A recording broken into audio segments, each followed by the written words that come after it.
Welcome to वीकेजी fusion और मैं हूं वीरेंद्र गुप्ता।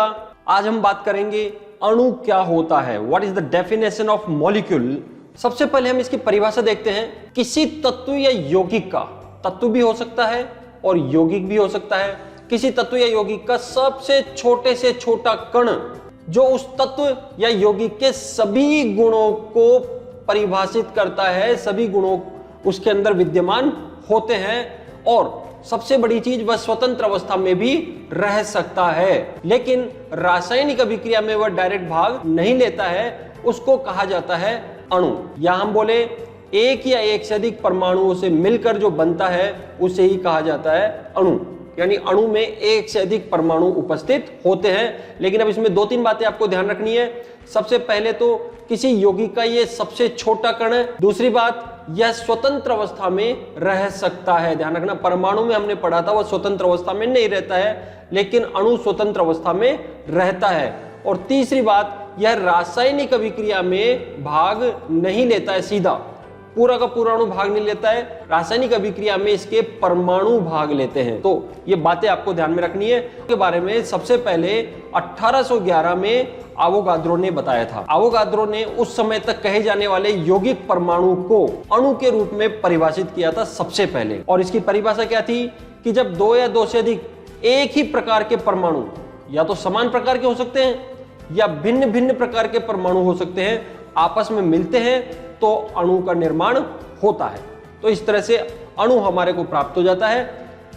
अणु दो प्रकार के हो सकते हैं। अब दो प्रकार के कैसे हो सकते हैं? एक तो तत्वों के अणु और दूसरे यौगिक के अणु। अब तत्वों के अणु क्या है?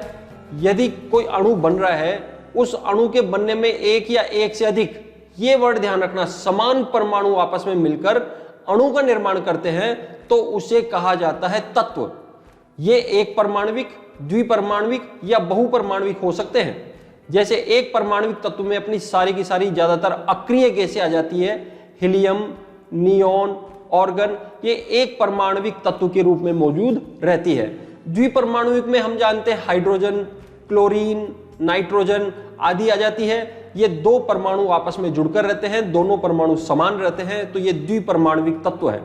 इसी प्रकार से बहुपरमाणविक तत्व भी होते हैं, जैसे P4 4 फास्फोरस आपस में मिलकर रहते हैं, S8 8 सल्फर के परमाणु आपस में मिलकर रहते हैं। तो ये सारे के सारे अणु हैं, लेकिन इन अणुओं को तत्वों के अणु कहा जाता है क्योंकि इनमें समान परमाणु उपस्थित होते हैं। बात करते हैं यौगिक के अणु की। इसमें भी दो या दो से अधिक परमाणु तो होते हैं, लेकिन वो भिन्न भिन्न परमाणु हो सकते हैं। दो या दो से अधिक परमाणु आपस में मिलकर अणु का निर्माण करते हैं तो उसे कहा जाता है यौगिक। ये यौगिक भी द्विपरमाणविक या बहुपरमाणविक हो सकते हैं। जैसे द्विपरमाणविक में अपन बात करें कार्बन मोनोऑक्साइड, आप देखिए इसमें एक कार्बन का परमाणु, एक ऑक्सीजन का परमाणु है, तो दो भिन्न भिन्न प्रकार के परमाणु आपस में मिलकर जब अणु का निर्माण करते हैं तो उसे यौगिक अणु के नाम से जाना जाता है, जैसे कार्बन मोनोऑक्साइड, नाइट्रिक ऑक्साइड आदि।